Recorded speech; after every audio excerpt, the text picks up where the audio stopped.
O qual que nós temos ultimamente na que estava tem 22 mil quilos de carne procedente de Espanha, que não quer pôr no mercado aqui não. De quadro e nós mandamos uma carta de weekend que nós reunimos com a fração e outro órgão de partido para Jaluna nós mandamos uma carta para o ministro de Saúde Pública para nós bisele para nós pedir sua intervenção de caso aqui. Mas o dorco é carne também de Espanha. Espanha está membro da União Europeia, então nós saco a União Europeia está mais rígido, mas ora trata comida e produto que não está exportar.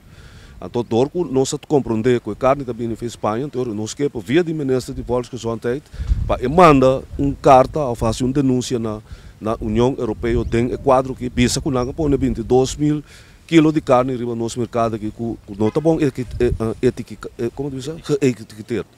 Agora, o senhor Royer seguro me mira que a parte aqui adere carne não, nós não temos prova mas conta essa parte aqui. Não, mas é só o hecho que o processo a tomar lugar, mas como é, o governo mestre intervenir, mas a regra de segurança de produto da União Europeia também está duidelijk que no momento que produto sobe mercado que forma peligro para a saúde pública, o governo de lugar tem que fazer uma denúncia na União Europeia.